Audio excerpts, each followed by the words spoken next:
Bien, hermanos, damos gracias al Señor por su obra perfecta en la cruz. No hablamos solamente de eso cuando hay algunos días en particular que se han destinado en términos culturales como el recordatorio de lo que Cristo hizo en la cruz, porque siempre estamos hablando de Cristo, porque Él es el tema central de la Escritura, y su obra perfecta en la cruz es también el centro del Evangelio, de tal manera que no es algo circunstancial, por lo cual hablamos de Cristo y la obra que Él hizo. Yo quiero, sin embargo, en el día de hoy poder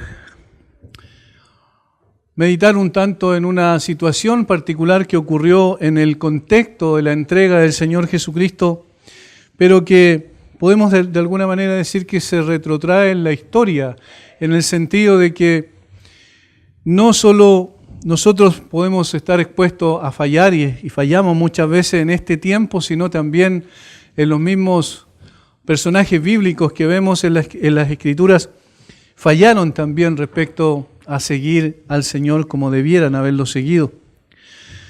Recordemos que desde el mismo Génesis en adelante, la primera vez que se menciona la caída, es decir, de la desobediencia directa a la palabra de Dios, al Dios verdadero, al Dios creador, al Dios sustentador, desde allí en adelante comienza una escalada de desobediencia que es notable en el corazón humano y luego en la acción propiamente. Vemos eso con lo que pasó con Adán y Eva, ¿verdad? En una ocasión, hace ya un tiempo atrás, enseñando esto en una iglesia en el norte, le hice la siguiente pregunta: ¿qué hubiesen hecho ustedes en el lugar de Adán? Y una sola persona dijo que no habría hecho lo que Adán hizo. Y yo le dije, bueno, la verdad es que parece que usted es la única persona que no hubiese actuado así, porque probablemente si miramos nuestro propio corazón, nosotros hubiésemos actuado exactamente como Adán actuó. Aún cuando nosotros tenemos esa tendencia, ya el virus, por decirlo así, dentro del alma, el virus del pecado, y Adán no lo tenía porque fue por incitación externa que llegó a pecar. Sin embargo, siempre nosotros nos hemos desviado del camino del Señor, consciente o inconscientemente, queriéndolo o no queriéndolo, siempre el hombre no necesariamente camina por la línea delgada de la obediencia en forma permanente. Tenemos más adelante a uno de los hombres quizás más extraordinarios que menciona la Escritura, que dice que no había ninguna persona como él, del punto de vista de su mansedumbre, como Moisés, que igualmente cuando Dios le dio el mandato de que hablara a la roca, recuerdan la segunda vez que brotó agua del pedernal, Moisés, en lugar de hacer eso, golpeó con furia, con rabia, 2 veces la roca, y finalmente por eso fue excluido de entrar a la tierra de Canaán, la tierra que Dios había prometido, considerando que Él lo guió al pueblo de Israel durante 40 años en el desierto. Es decir, Él también dio un paso al costado de esa línea de perfección, de esa línea de justicia en la cual nosotros debiésemos andar. Y yendo más adelante en la historia, llegamos, ¿cierto?, a considerar también lo que pasó con el apóstol Pedro y todos los discípulos, porque no solo fue él, pero el apóstol Pedro fue singular lo que sucedió con él, porque fue posterior a una advertencia que el Señor hizo, a una especie de profecía que el Señor hizo respecto a su vida.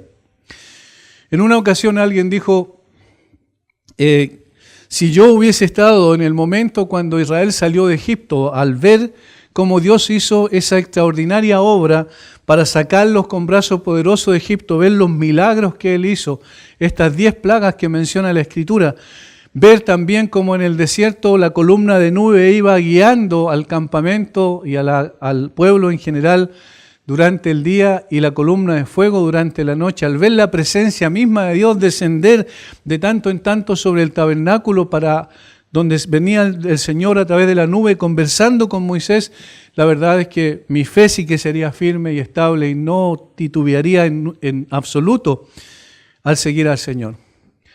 Sin embargo, el apóstol Pedro tuvo esa experiencia. Vio al Dios encarnado, estuvo frente a Él, escuchó sus mensajes, escuchó sus enseñanzas, vio los milagros extraordinarios que Él hizo, vio cómo Él multiplicó los panes y los peces de una manera tremenda, vio cómo Él hizo obras tan portentosas que incluso el mismo Pedro pudo caminar algunos pasos sobre las aguas, lo que es absolutamente imposible desde el punto de vista natural. Vio cómo el Señor entró poderosamente, ¿cierto?, en una forma tremenda, triunfalmente, como dice el subtítulo del capítulo 21 de Mateo, entró a Jerusalén y la gente lo aclamaba y gritaban, ¿cierto?, y proclamaban que Hosana, el hijo de David, salva, oh hijo de David, salva hoy, hijo de David, significa literalmente eso. Y vieron cómo la gente tendía las palmas en el camino y colocaba sus mantos y lo proclamaba como el Mesías, efectivamente. Vio todo eso, tuvo la oportunidad de estar con el Señor Jesucristo 3 años y fracción, comer con Él, escucharlo a Él, poder ver su extraordinario carácter distinto a todo lo que a algún hombre jamás había manifestado. Sin embargo, Pedro se desvió del camino igualmente. De tal forma que no es el hecho de haber estado en esas circunstancias que relata la Biblia históricamente, sino el de conocer al Señor y saber cómo seguirlo. Yo creo que eso es el desafío. Nosotros sabemos que Cristo murió en la cruz por nosotros, que resucitó para nuestra justificación, como dice el apóstol Pablo, y tenemos una comprensión general de la doctrina. Entendemos las cosas esenciales probablemente de la doctrina. Pero cuando esa doctrina tiene que bajar a nuestro corazón y a nuestra práctica, a nuestra vivencia, allí hay una diferencia. Allí es donde no caminamos por la senda recta que el Señor nos ha establecido, sino que nos desviamos de una u otra manera. Es fácil seguir al Señor si hubiésemos estado en el primer siglo, en el ministerio del Señor Jesucristo. Probablemente es fácil e incluso un deleite haber seguido al Señor cuando multiplicaba los panes y los peces y ser también parte de los discípulos que tomaban eso y lo entregaban a la gente, ver el milagro y ver también el regocijo de la gente al recibir el alimento que necesitaba.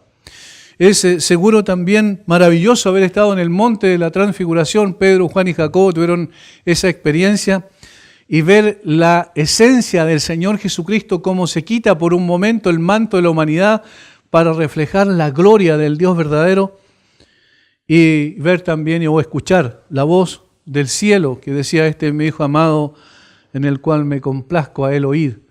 Eso seguramente todos nosotros hubiésemos querido estar ahí, pero cuando llega la última semana de Jesús en esta tierra, las cosas se van complicando cada vez más. Y llegamos al último momento, cuando el Señor Jesucristo es arrestado, cuando el Señor Jesucristo es conducido al patio del sumo sacerdote para ser juzgado por un juicio absolutamente despojado de toda justicia, un juicio sin garantía ninguna.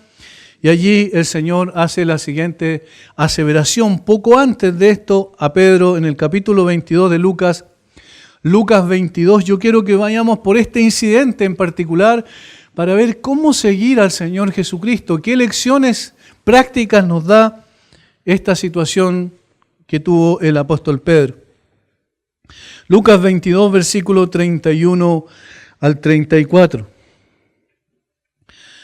Dijo también el Señor: Simón, Simón, he aquí Satanás os ha pedido para zarandearos como a trigo. Pero yo he rogado por ti, que tu fe no falte, y tú, una vez vuelto, confirma a tus hermanos. Él le dijo: Señor, dispuesto estoy a ir contigo no solo a la cárcel, sino también a la muerte. Y él le dijo: Pedro, te digo que el gallo no cantará hoy antes que tú niegues 3 veces que me conoces. Pedro, ten cuidado con lo que estás diciendo. Pedro, piensa un poquito antes de hacer un compromiso de esta naturaleza. Pedro, yo sé exactamente lo que va a pasar contigo. Yo te conozco, y no solo te conozco a ti, sino que yo conozco lo que ha de venir porque yo mismo lo he preparado. Pedro, ten cuidado. Es fácil comprometerse conmigo, pero es distinto seguirme a la cruz. Eso es diferente. Es distinto seguirme por ese camino que no tiene regreso. Es distinto seguirme por ese lugar de desprecio. Es diferente. Tienes que tener mucho cuidado, porque igual como pasó con Job, ¿recuerdan? Job insinuó a Dios Satanás insinuó a Dios que Job no le servía gratuitamente, no le servía por amor a él, sino por interés, por lo que poseía, por lo que Dios le había concedido. También aquí le dice el Señor que Satanás os ha pedido para zarandearos. En otras palabras, yo voy a dar autorización a Satanás, porque recuerden que Dios es soberano, el único soberano. Yo voy a dar autorización a Satanás para que pueda zarandearte, para que pueda zamorrearte, ¿cierto? En palabras nuestras, y de esa manera tú seas probado. Pedro, ten cuidado con tu compromiso. Qué oportunas son estas palabras para el día de hoy, para nosotros. Ten cuidado con lo que le dices al Señor, con el compromiso que haces con Él. En un momento de emoción, en una circunstancia especial, donde quizás a través de la música, ¿cierto?, nuestras emociones y sentimientos se van creciendo. Cuidado con hacer compromisos a la ligera. Ten cuidado. Pedro era un hombre que había visto las cosas extraordinarias que Jesús había hecho, había visto el carácter maravilloso de Cristo de una manera especial, cercana. No solo lo había oído, sino lo había visto. Sin embargo, aquí hace un compromiso y el Señor le dice: Pedro, esto va a suceder contigo, ten cuidado. Llega entonces el momento donde en el versículo 47 en adelante el Señor Jesús es arrestado. Mientras él aún hablaba, se presentó una turba y el que se llamaba Judas, uno de los 12, iba al frente de ellos y se acercó hasta Jesús para besarle. Entonces Jesús le dijo: Judas, ¿con un beso entregas al Hijo del Hombre? Viendo lo que estaban con él, lo que había de acontecer, le dijeron: Señor, ¿heriremos a espada? Y uno de ellos hirió a un siervo del sumo sacerdote y le cortó la oreja derecha. ¿Y quién es este personaje según los otros evangelios? Pedro. Miren, como parece que lo que dijo Pedro, que él iba a seguirlo, no solo hasta la cárcel, sino también hasta la muerte, parece que se estaba cumpliendo, efectivamente. Aquí tenemos a un hombre confiado en sí mismo. Yo tengo fe, yo conozco al Señor, yo lo voy a seguir hasta el final. Y cuando se presentó el momento de defender físicamente a Jesús, él no dudó en sacar la espada y cortar la oreja de uno de los siervos del sumo sacerdote. Sin embargo, el Señor Jesucristo, versículo 51, entonces respondiendo Jesús dijo: basta ya, dejad, y tocando su oreja le sanó. Y Jesús dijo a los principales sacerdotes, a los jefes de la guardia del templo y a los ancianos que habían venido contra él: ¿cómo contra un ladrón habéis salido con espadas y palos? Habiendo estado con vosotros cada día en el templo, no extendisteis las manos contra mí, mas esta es vuestra hora y la potestad de las tinieblas. Pedro intentó evitar que Jesús fuera a la cruz una vez más, y esto no era la voluntad del Señor. Otra vez, un hombre confiado en sí mismo y no en el conocimiento que Dios le ha conferido es una persona peligrosa. Pedro estaba confiando en sus propios recursos. Yo creo en Jesús, yo lo voy a seguir, independiente incluso que vaya a la muerte. Yo voy a evitar que él vaya a la muerte, cuando Jesús había dicho que era necesario que el Hijo del Hombre fuera precisamente a Jerusalén, fuera entregado en manos de los gentiles y finalmente fuera crucificado. Recuerden que hay otro evento antes donde Pedro también hace un compromiso similar, y lo vemos en el caso del Evangelio de Mateo en una forma clara, donde el mismo Pedro dice, después de reconocer a Jesús como el Cristo, el Hijo del Dios viviente, el mismo Pedro se interpone en los propósitos y en los planes del Señor Jesucristo. Mateo 16, versículo 21. Desde entonces comenzó Jesús a declarar a sus discípulos que le era necesario ir a Jerusalén y padecer mucho de los ancianos, de los principales sacerdotes y de los escribas, y ser muerto y resucitar al tercer día. Entonces Pedro, tomándolo aparte, comenzó a reconvenirle diciendo: Señor, ten compasión de ti, en ninguna manera esto te acontezca. No solo aquí la palabra es bastante fuerte, no comenzó a reconvenirle, sino le dijo, ¿cómo se te ocurre? Es decir, ¿cómo puedes tomar esa decisión o decir que esto va a acontecer? Pedro confrontó al Señor, creyendo que él sabía más, él confiaba más en sí mismo. Pero él volviéndose, dijo a Pedro, Cristo, quítate de delante de mí, Satanás. Me eres tropiezo porque no pones la mira en las cosas de Dios, sino en las de los hombres. Miren cómo él estaba tan confundido que había puesto la mira en las cosas de abajo, en las de la tierra, pensando que lo mejor para él era defender a su maestro. Y aquí lo tenemos defendiéndolo literalmente con la espada.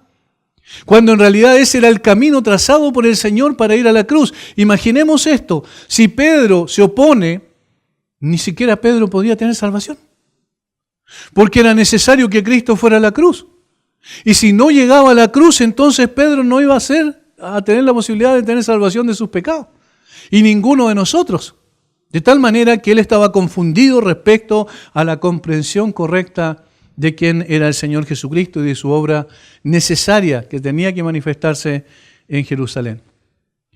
Notamos el carácter de él y quizás nosotros nos podemos identificar con sus acciones. Seguramente amaba al Señor y efectivamente nosotros también amamos al Señor, pero el punto es, ¿hemos comprendido quién es Jesús y cómo seguirle a Él? Y fíjense cómo después de ser un hombre valiente, después de ser un hombre que evidencia a través de sacar la espada y defender físicamente a Jesús, se transforma en un temeroso. ¿Cómo cambia su caminar con Cristo? Versículo 54. Y prendiéndole, le llevaron y le condujeron a la casa del sumo sacerdote. Y Pedro le seguía de lejos. Y Pedro le seguía de lejos. Esto es lo primero que tenemos cuando vemos la confusión de un creyente confiado en sí mismo. Eso es lo primero que yo quiero destacar, la confusión de un creyente confiado en sí mismo. Pedro no estaba confiando en el Señor en ese contexto, sino en sí mismo. Y hace entonces algo que es peligroso, hermanos. Siguió de lejos a Jesús. Seguía a Jesús como un buen creyente, pero lo siguió de lejos. Y aquí hay un peligro gravísimo, porque seguir de lejos a Jesús es una especie de tibieza, de no estar muy cerca de Él porque me compromete, en ese contexto en particular, si Pedro estaba muy cerca de Jesús, podía ocurrir lo mismo que ocurrió con Jesús con Él. Podía ser llevado a la muerte, de tal forma que, estando más cerca de la cruz, Pedro comienza a alejarse de Jesús. Y hermanos, eso muchas veces pasa con nosotros. No queremos un compromiso muy cercano con Jesús. Decimos amar a Jesús, decimos honrar a Jesús y seguramente lo hacemos, quizás a veces un poco a tropezones, pero lo hacemos, tenemos el deseo, porque eso ha puesto el Señor en nuestro corazón, el amarlo a Él. Sin embargo, cuando seguimos de lejos a Jesús, corremos el riesgo de desviar nuestra mirada. Corremos el riesgo de desviar nuestro caminar con Cristo. Empezamos a perder la perspectiva correcta. Y una de las cosas difíciles de entender en el contexto de las iglesias locales es por qué hay creyentes que no están ni muy adentro ni muy afuera. Que sí creen en Jesús y que son verdaderos creyentes y que sí un día van a ir a la gloria con el Señor, porque no se trata de obras, ¿verdad? Sino de la gracia de Dios obrando en el corazón de las personas. Sin embargo, ese caminar de lejos con el Señor es peligroso. Es muy peligroso porque esa es la ocasión que aprovecha el enemigo para que nuestros pasos vayan cada vez más lejos. Recordemos cómo comienza el Salmo 1. Quizás esta es una advertencia también, al mismo tiempo que es un incentivo a estar mucho más cerca de Dios por medio de su palabra.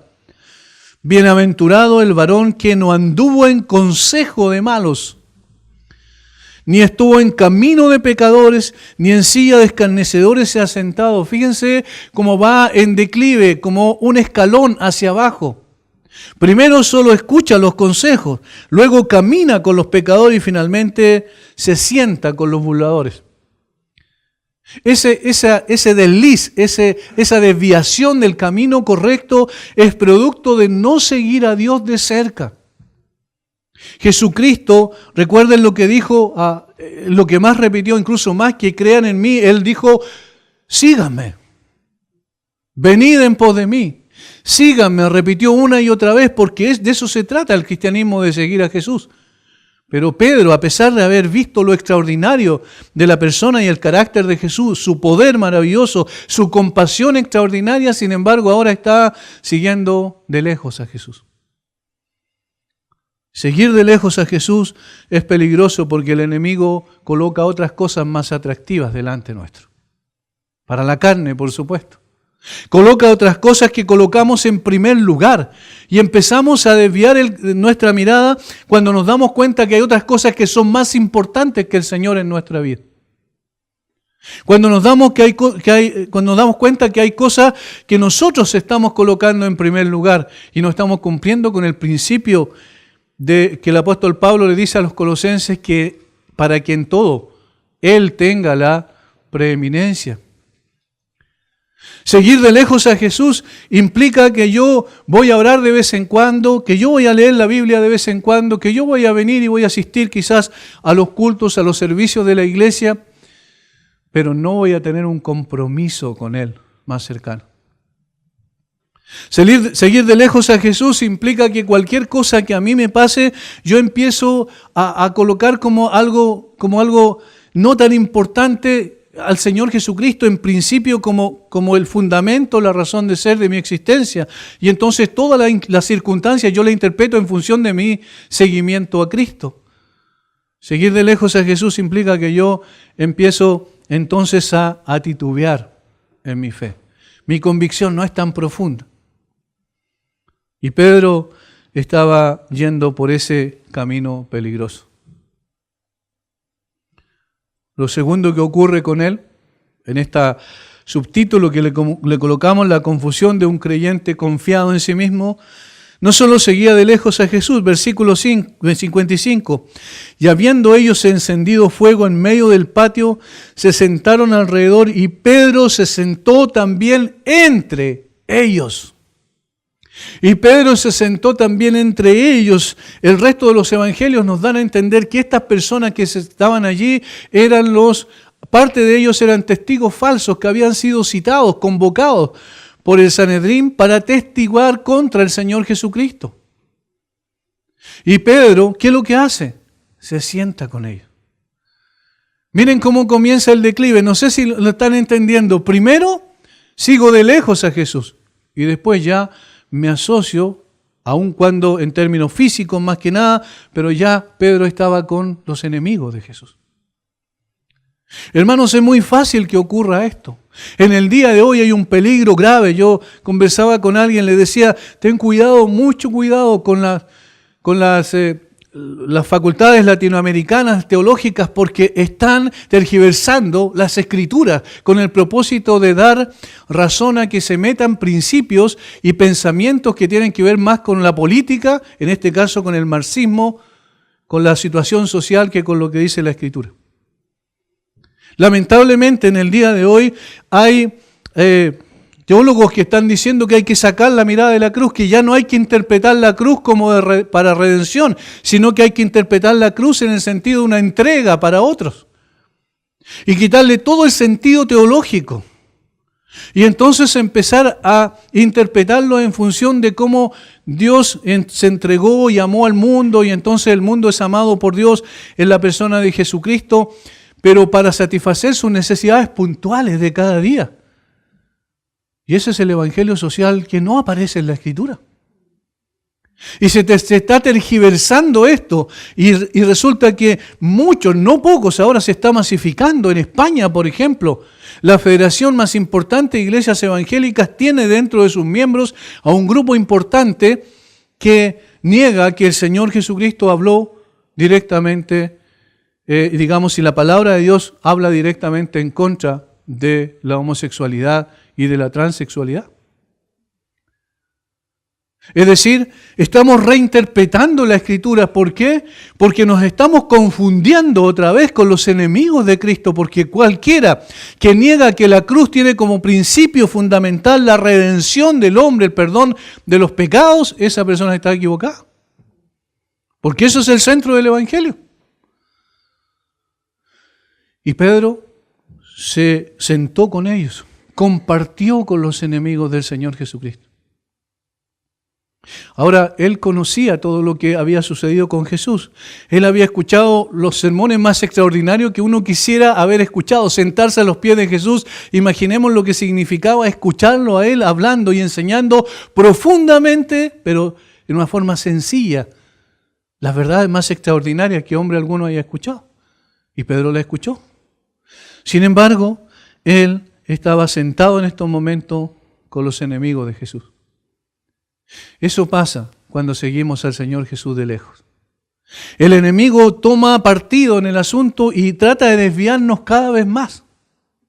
Por eso, hermanos, si no estás comprometido realmente con Cristo para seguirlo de cerca, estás en peligro. No te confíes en tu fe, en que tú conoces muchas cosas y que tienes un conocimiento tremendo de la teología. No te confíes en eso, porque se trata de cada día seguir al Señor de cerca. Porque caemos en el peligro otra vez de sentarnos con aquellos que no aman al Señor. Esto es un peligro latente, permanente. Tenemos que tener mucho cuidado. Por eso yo mencionaba algunas cosas que están sucediendo en el día de hoy. Los jóvenes que cierto les gusta tanto poder investigar a través del internet, y es bueno que lo hagan, por supuesto, porque hay mucha información importante, pero cuidado, con discernimiento. Porque hay muchos que están desviándose del camino de la verdad. La apostasía ha llegado para quedarse.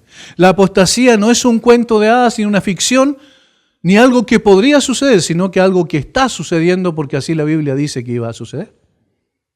Y de alguna manera esto se debe manifestar para que se vea quiénes son realmente los que aman a Cristo y siguen a Cristo. Y Pedro estaba desviándose del camino. Y Pedro se sentó también entre ellos. Pero hay un paso más todavía. Pero una criada al verle sentado al fuego se fijó en él y dijo, también éste estaba con él. Pero él lo negó diciendo, mujer, no lo conozco. Un poco después, viéndole otro, dijo, tú también eres de ellos. Y Pedro dijo, hombre, no lo soy. Como una hora después, otro afirmaba diciendo, verdaderamente también este estaba con él porque es Galileo, seguramente el acento lo denunció. Y Pedro dijo, hombre, no sé lo que dices. Y enseguida, mientras él todavía hablaba, el gallo cantó. En otros evangelios es mucho más duro el lenguaje que utiliza Pedro en la tercera negación. Pedro dice casi en una forma grosera, no conozco a este, ¿quién es este? Es muy fuerte lo que él dice. Y ahí él está mostrando lo que pasa con un creyente confiado en sí mismo, con una persona que confía tanto en su fe y en su confianza en Dios que piensa que no va a pasar absolutamente nada. Recuerden, Pablo dice, el que cree estar firme, mire que no caiga. Nosotros estamos expuestos todos los días y por eso necesitamos seguir a Jesús de cerca. Fíjense lo que pasó con Pedro. Empezó a seguir a Jesús y finalmente le niega rotundamente a Jesús. Pero era el mismo hombre que sacó la espada para defender a Jesús. Era el mismo hombre que decía que estaba dispuesto a ir incluso a la cárcel y a la muerte, inclusive por causa de Cristo. ¿Qué está pasando? Ahora, yo recalco en el hecho del conocimiento que tenía Pedro. Porque si había una persona que conocía muy bien a Jesús, muy de cerca, era Pedro, era Juan y era Jacobo, que eran los tres que siempre estaban en el círculo más íntimo de Jesús. A estos tomó el Señor y los llevó al monte de la transfiguración. Ellos vieron lo que los otros 9 no pudieron apreciar. Pedro tenía una cercanía particular con Jesús y confió tanto en eso que finalmente se desvió del camino hasta llegar a la negación definitiva de Jesús. Hermanos, nosotros vemos a Él y quiero que entiendan, no estamos poniendo a Pedro en un banquillo, sino que estamos mirándolo a Él y pensando cómo yo hubiese actuado en ese lugar. Y saben, hubiésemos actuado de la misma manera. De la misma manera, porque eso es lo que hacemos en el día de hoy. El hecho de que estemos distantes 2000 años no significa que nosotros seamos diferentes a Pedro, al contrario. Nosotros somos como Pedro muchas veces. Hermano, alguien dice, pero yo nunca he negado a Jesús. Y yo pregunto, ¿estás seguro de eso? Lo contrario de negarlo es afirmar mi fe, mi confianza en el Señor y mi amor por Él. Pero el mismo Señor Jesucristo dice, si me amáis, guardad mis mandamientos. O sea, yo lo niego cuando no guardo sus mandamientos. Es decir, el seguir al Señor Jesucristo, el no negarlo, implica obediencia, positivamente hablando. Sumisión a su autoridad.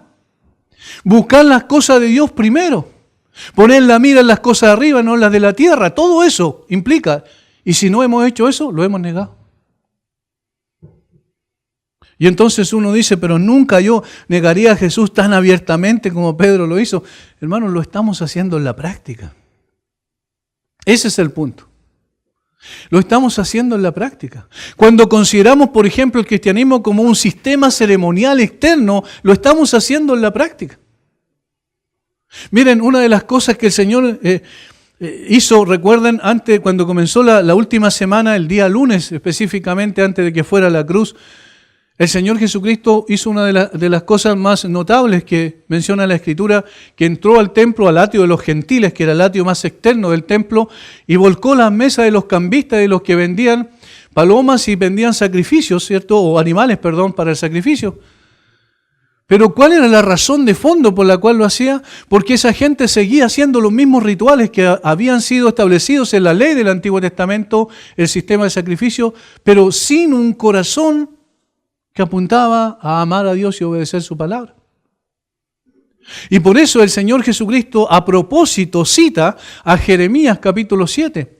Y cuando uno ve Jeremías capítulo 7 se da en un contexto particular, donde el Señor manda al profeta a colocarse a la puerta del templo, de la entrada del templo, para predicar allí a aquellos que venían a presentar sus sacrificios. Es decir, esa gente estaba cumpliendo externamente con lo que Dios había mandado, pero internamente estaban lejos de Él. Y eso ocurre. Eso es negar a Jesús. Eso es negar al Señor. Negar al Señor es ser simplemente un religioso más. Negar al Señor es buscar los beneficios de Dios, pero no al Dios de los beneficios. Negar al Señor es poner la mira en la salvación y en lo que va a ocurrir conmigo en el cielo, pero no entender que hoy tengo un compromiso con el Señor de ser embajador de Cristo. Negar al Señor es, en el fondo, no asumir que Él es el que gobierna mi vida y entonces su palabra es ley para mí. Y yo no quiero nada más que seguirlo a Él, andar con Él y honrarlo a Él. Eso debiera estar en el corazón de todo creyente.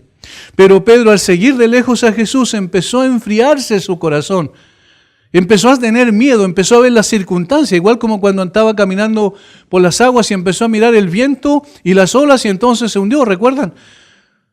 Pedro también aquí está mirando las circunstancias y está pensando para sí, si hago esto, probablemente voy a correr la misma suerte que Jesús. Yo no quiero eso. Y volvió atrás. Se alejó, distante. No quería ser identificado con Él. Es interesante cómo lo intentan identificar con Jesús, pero Él se niega a ser identificado con Jesús. Una criada al verle sentado al fuego se fijó en Él y dijo, también estaba con Él. ¿Ven? Hay una identificación. Pero Él lo negó diciendo, mujer, no lo conozco. Un poco después, viniendo lo otro, dijo, tú también eres de ellos. Identificación. Y Pedro dijo, hombre, no lo soy. Como una hora después, otro afirmaba diciendo, verdaderamente también estaba con Él. Fíjense, todas las expresiones allí hablan de identificación. Estaba con Él, era uno de ellos. Eso es lo que ocurre cuando finalmente nosotros seguimos al Señor Jesucristo de lejos. Negar al Señor es una de las cosas lógicas que va a suceder cuando seguimos a Jesús de lejos. Necesitamos tener mucho cuidado con esto. Ahora, es maravilloso ver cómo el Señor es el Dios de las segundas oportunidades, y de las terceras oportunidades, y de las cuartas oportunidades, y así sucesivamente. Es increíble cómo el Señor sigue teniendo compasión de Pedro, cómo el Señor sigue amando a Pedro, cómo el Señor sigue hablando a Pedro, y cómo el Señor sigue mirando a Pedro, no con un aire de condenación, sino de compasión, para restaurarlo. Primero vimos la confusión de un creyente confiado en sí mismo, y ahora la restauración de un creyente arrepentido. La restauración de un creyente arrepentido. Versículo 61. No sabemos en qué momento, pero los otros evangelios dan a entender que el Señor Jesucristo fue conducido por el patio del sumo sacerdote. En ese momento, versículo 61, entonces vuelto el Señor, miró a Pedro. Entonces, vuelto el Señor, miró a Pedro, simplemente una mirada, nada más. Y sabemos que no es una mirada de condenación, sino que es una mirada de compasión, porque a veces la mirada de condenación hace más daño que la mirada de compasión, porque la mirada de compasión tiene el propósito de restaurar a Pedro, para que pueda volver a seguir al Señor Jesucristo de cerca. Entonces, vuelto el Señor, miró a Pedro. Hermanos, cómo el Señor nos mira con amor y con compasión a pesar de nosotros. A pesar de que lo seguimos de lejos, a pesar de que a veces nos identificamos más con los enemigos de Jesús, a pesar de que muchas veces negamos a Jesús en la práctica, sin embargo el Señor vuelve a mirarnos y nos vuelve a mirar con compasión, con un deseo de perdonarnos y de restaurarnos.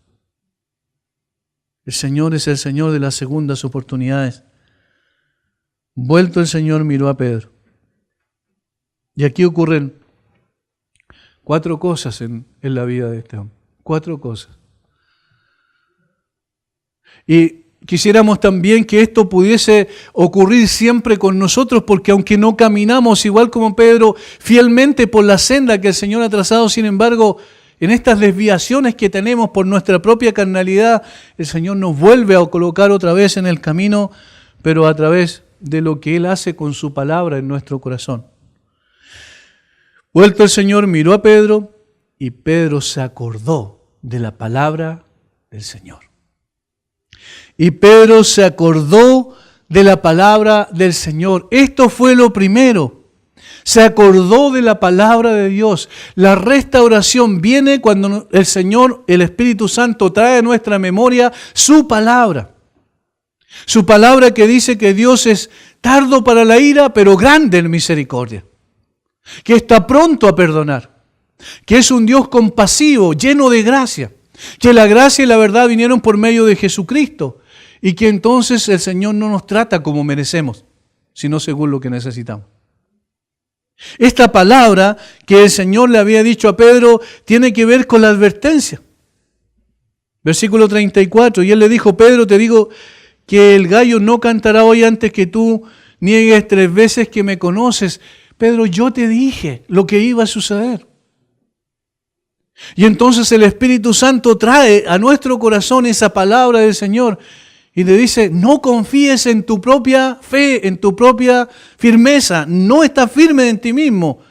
Estás firme porque yo te sostengo. Y cuando yo te dejo, no tienes nada que hacer.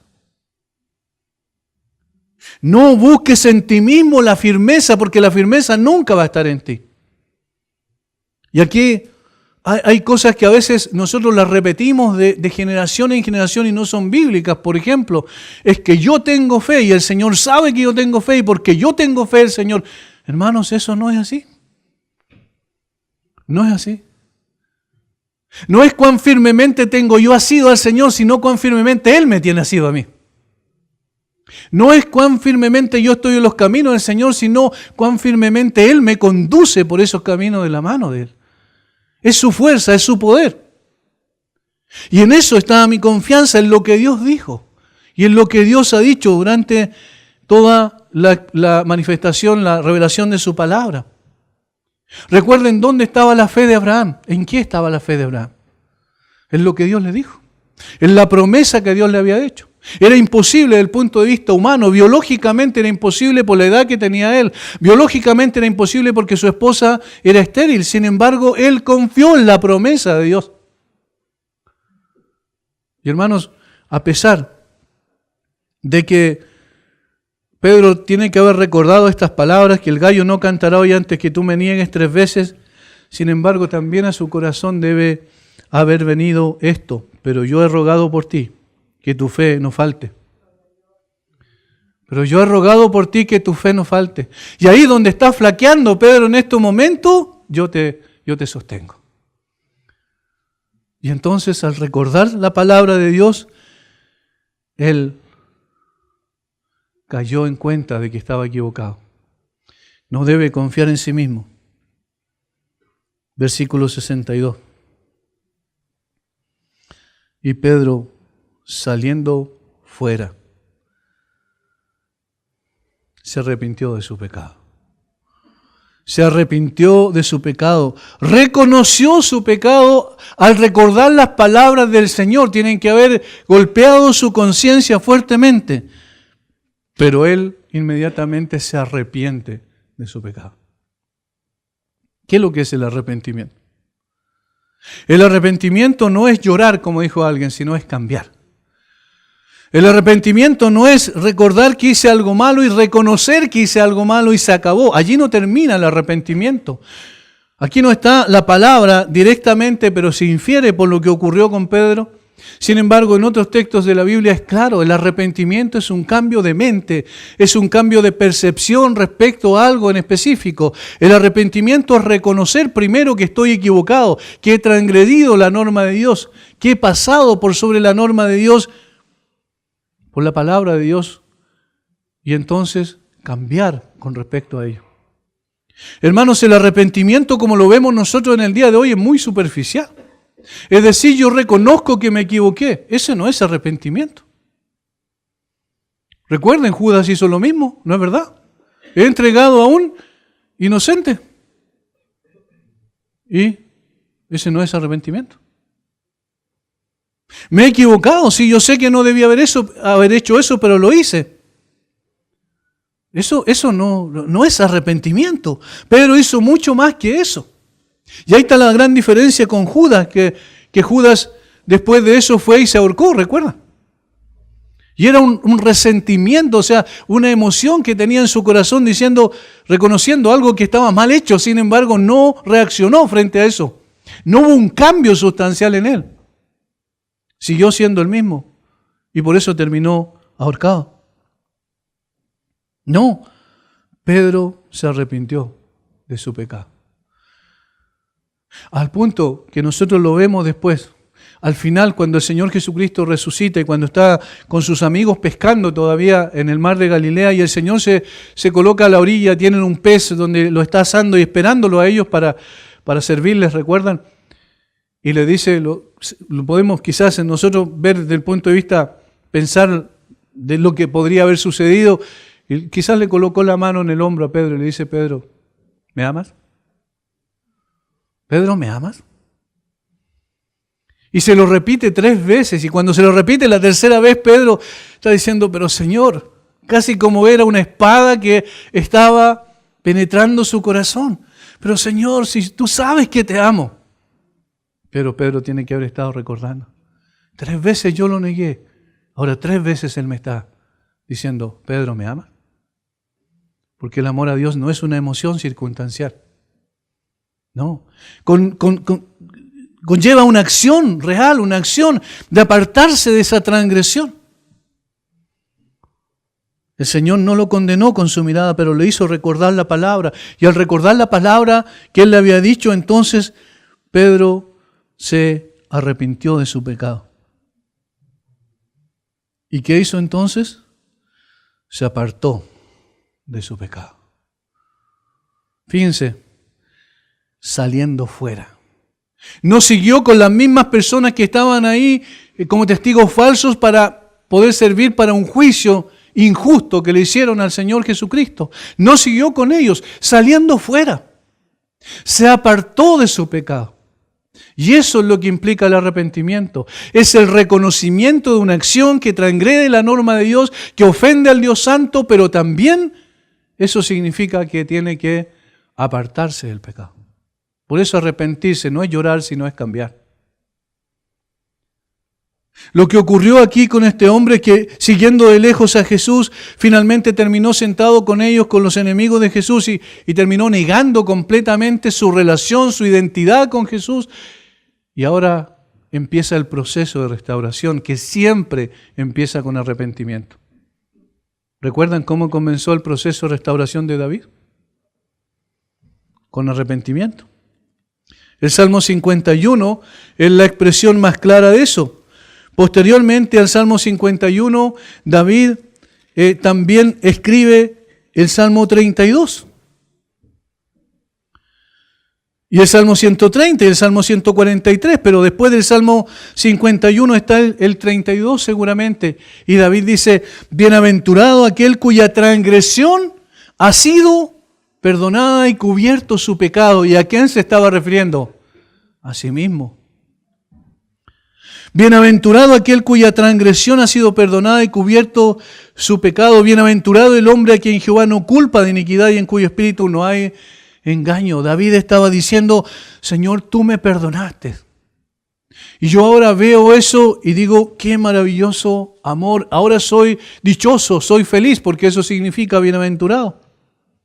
Esa es la verdadera felicidad, es saber que he sido perdonado, pero yo necesito también cambiar, dar un paso atrás y decir, este no es el camino y yo no voy a seguir más por este camino. Como un niño me dijo delante, me comprometo a no hacerlo más. Esas palabras son palabras de sabiduría, porque eso es justamente lo que implica el arrepentimiento. Me comprometo a no hacerlo más.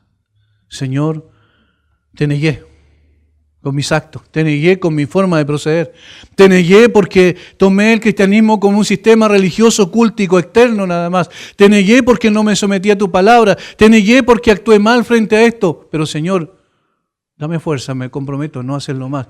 Yo quiero salir de allí, no quiero seguir en ese pecado. Saliendo fuera. Reconoció su pecado, se arrepintió de su pecado, se apartó de su pecado. Y miren lo que ocurre enseguida. Lloró amargamente, se compungió por su pecado. No es solo de la mente, no es solo un cambio de mente, sino que es un cambio integral. Sus emociones también fueron impactadas. Cuando vemos a personas que comienzan a derramar lágrimas por su pecado, evidentemente eso no hace más creíble su arrepentimiento, pero es parte de la expresión de su arrepentimiento. Una persona que es impactada porque entiende que ha ofendido al Dios santo, al Dios justo, al Dios bueno que hizo tantas cosas por él, esa persona sabe que ha hecho la peor maldad que podía hacer en su vida. Porque ofender a Dios es lo peor que nosotros podemos hacer en nuestra vida. Porque Él, siendo Dios, siendo santo y justo, envió a su Hijo para morir por mí, que soy un miserable pecador, depravado completamente. Me ha hecho tanto bien y yo le estoy devolviendo mal. Me ha hecho tanto bien, su bondad ha sido tan extraordinaria y ahora yo estoy pagando de una manera totalmente equivocada. ¿Y eso qué produce, hermanos? Produce necesariamente dolor en el corazón, compunción. Eso produce amargura. Por eso es que dice, lloró amargamente. Su llanto fue sincero, genuino. No fue una expresión externa, simplemente fue la expresión de su alma. Pedro estaba llorando porque le hizo mal a su mejor amigo. Aquel le había hecho tanto bien. Hermanos, nadie en esta vida podrá hacerle tanto bien como Jesús ha hecho. Ninguna persona que usted conozca, aún el más íntimo, aún la persona más cercana a usted, con la que ha compartido años y años de su vida, nunca podrá hacerle tanto bien como Jesús ha hecho a su corazón. Él hizo algo extraordinario. Él se dispuso voluntariamente a beber la copa de la ira del Padre en su lugar. Él optó por sufrir la muerte que usted debía sufrir y yo debía sufrir. Y cuando entonces lo ofendemos, cuando lo seguimos de lejos, cuando somos un tanto indiferentes a Él, cuando participamos a veces más con el sistema del mundo que con lo que es la palabra de Dios y los hermanos en la iglesia, entonces nuestra vida está yendo por un camino errado. Y entonces estamos haciendo mal a quien nos hizo bien. Y allí debemos reaccionar antes de que sea demasiado tarde. Volver otra vez, volver al Señor. Y es muy interesante lo que el Señor le dice a Pedro en el versículo 32. Volvamos un poquito atrás. Pero yo he rogado por ti que tu fe no falte. Y tú, miren, dicen, una vez vuelto, una vez restaurado Pedro, una vez vuelto, confirma a tus hermanos. Otra versión dice, fortalece a tus hermanos. Es decir, Pedro, una vez que tú vuelvas, dile Pedro, mira, cómo tu experiencia te muestra que no debes ofenderme a mí, sino fortalecer a tus hermanos y ser un guía. De alguna manera, tu propia experiencia va a ser de instrucción para ellos. Y hermanos, qué bueno es cuando también un creyente se ha arrepentido en forma genuina y luego alguien está pasando una situación similar y ese creyente va y le dice, yo lo he vivido en carne propia eso. Yo ofendí al Señor gravemente. Y ahora, por eso mismo, yo sé que debes volverte al Señor en arrepentimiento. No justificando su pecado, no justificando su transgresión, no diciendo, bueno, yo caí también, entonces si caíste tú no hay problema. Eso no es el camino. No. Yo caí en eso y me he arrepentido hasta el día de hoy por esa mi transgresión. Y ahora arrepiéntete. Y el Señor tiene sus brazos abiertos para volverte a recibir.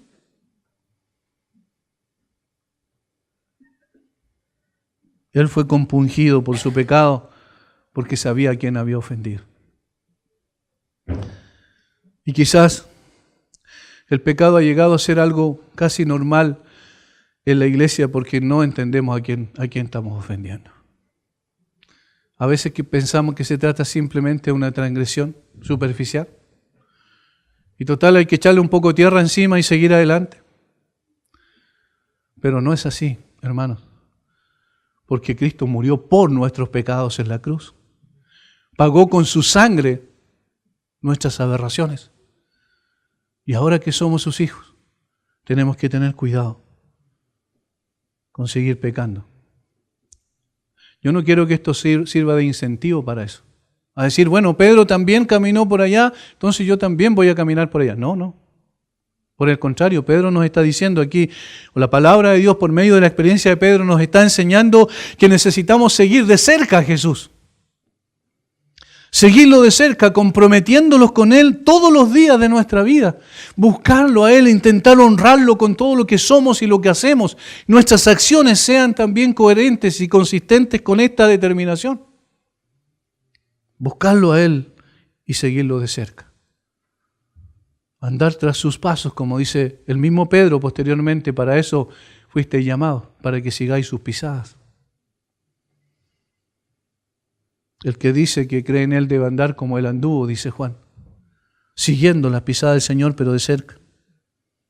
No sentarnos con aquellos que muchas veces están en contra, ¿cierto?, del cristianismo y que se burlan de Él, hoy más que nunca, hay burladores por todos lados.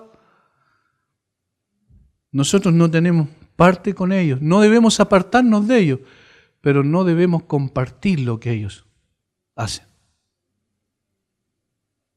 Debemos estar con ellos para predicarles el Evangelio, para mostrarles con una vida cambiada y transformada que efectivamente Cristo vive en nosotros. Y no negar al Señor en los hechos, en la práctica. Quizás en el intelecto nunca quisiéramos, y a lo mejor no hemos negado al Señor en nuestra manera de pensar, pero sí en lo que hacemos, en la práctica, como vimos, negamos al Señor. Necesitamos arrepentirnos también, y el Señor está dispuesto a perdonarnos. Esa es la lección que da finalmente la Escritura, porque este mismo Pedro después fue el líder de los apóstoles, indiscutido. Fue el hombre que fue capaz de seguir al Señor precisamente hasta la muerte. Primero dijo, lo voy a hacer ahora, y luego retrocedió. Pero una vez que el Señor lo restauró, ahora él siguió a Jesús hasta la muerte. Padre, gracias por tu palabra, Señor, por estas lecciones prácticas que nos enseñas. No se trata de llenarnos de mucho conocimiento y de saber una cantidad de cosas, Señor, sino de vivir esta relación contigo, cercana, íntima, profunda, que sea consistente, Señor. Y que no se trate exclusivamente de un día a la semana, o un par de días en la semana, un par de horas en la semana, sino se trate de nuestra vivencia contigo permanente. Necesitamos, Señor, seguir tus pasos muy de cerca para no desviarnos del camino. Necesitamos ser alentados el uno con el otro. Por eso existe la iglesia, para eso constituiste la iglesia, para que seamos fortalecidos el uno al otro, para seguir a Jesús. Y necesitamos, Señor, someternos a tu autoridad, a tu palabra, no negarte, Señor, con nuestros hechos. Perdónanos cuando también nos hemos desviado del camino. Perdónanos cuando te hemos negado en la práctica. Y restáuranos, Señor. Vuélvenos a ti. Tú eres un Dios de misericordia tremenda, más allá de nuestra comprensión. Bendice a mis hermanos, Padre, que también podamos seguir estas lecciones, entenderlas, meditarlas y aplicarlas en nuestra vida cotidiana. Lo rogamos en el nombre de Jesús. Amén.